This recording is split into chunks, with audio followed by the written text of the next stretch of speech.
Bryan Kohberger has an alibi. Well, supposedly he has an alibi. They gave an alibi a couple months ago. He likes to go for drives at night. See, he didn't do it. Okay, we need something better than that. Anne, can you come up with something better than that, please? Okay, he likes to go for drives at night and look at the stars and moon. This is what we got. This is literally what you're submitting to us right now. That's what happened. Joining me to discuss, Jennifer Coffindaffer, retired FBI special agent. Were you expecting anything more?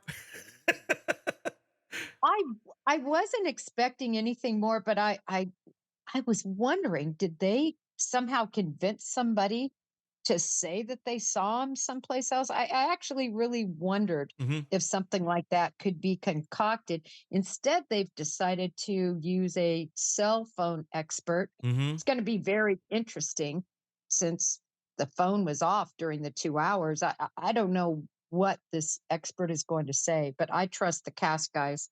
Yeah, I don't really quite understand how they're going to have any sort of evidence when the phone is off to say where he was in his star and moon gazing, taking pictures mission.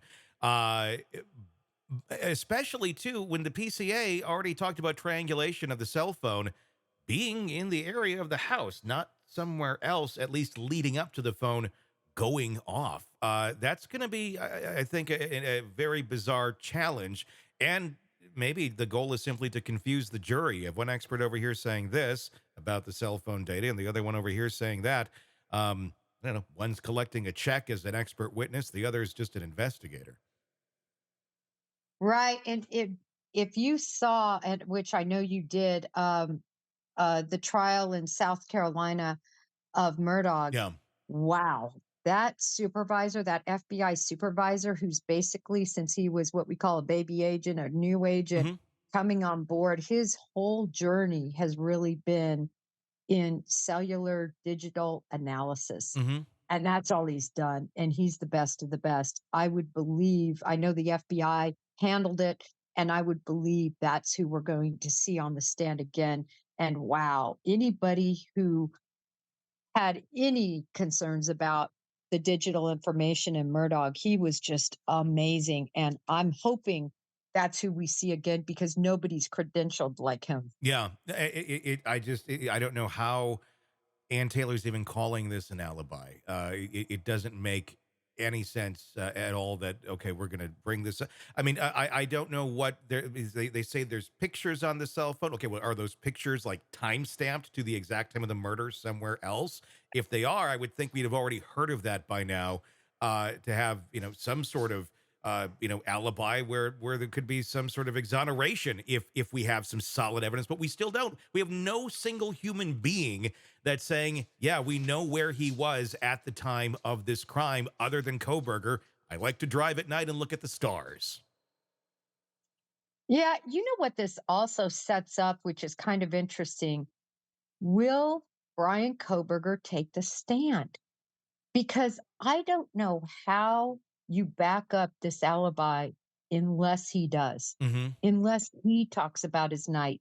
So I find it very interesting that they're almost moving in that direction. And just with, I believe, the narcissism that we've seen from Bryan Kohberger, hmm even if it's just trying to get out of a traffic ticket, Yeah. uh, I wonder if he's gonna be the type, kind of the Bundy type. I know everybody's gonna get upset with me comparing those 2, but, where he wants to take control and that we see him maybe take the stand. Look, Alec Murdoch took the stand.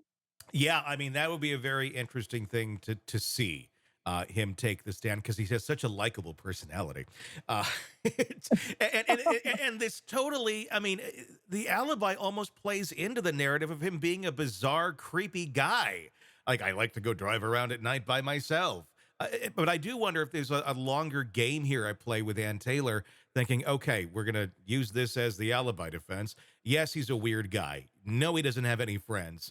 He's had a very hard time making friends his entire life because he's bizarre or he has some sort of personality disorder, whatever. But it necessarily doesn't make him a murderer. Just kind of a weird, strange, creepy guy. He's that, but he's not a murderer. And I'm wondering if that's what they're going to try and hang their hat on because they really don't have anything else. 5.3 0.37 octillion chance Yeah. that his DNA is on the sheath. That's the linchpin in this case, and the Hmm. prosecution is going to need to stay, to me, very focused on that point. Hmm. Still, with any digital evidence, how are they going to get over the videos where we see the car racing down the road and all this other video evidence? Hmm. And then I still hang my hat on what Cast is going to say, that they've already put in an affidavit and they're just going to bolster that.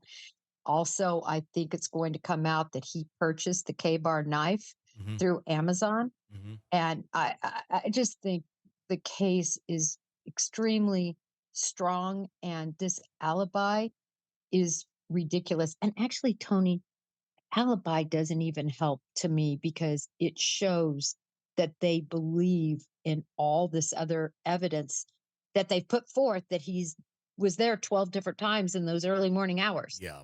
They're supporting that. I guess why even put an alibi out there? I mean, you don't have to. They could have just said we're not doing an alibi defense. I don't even know why they even submitted this, because it's just another round of ridiculous. I think they submitted it because there's no way for them to get past the digital Hmm. information.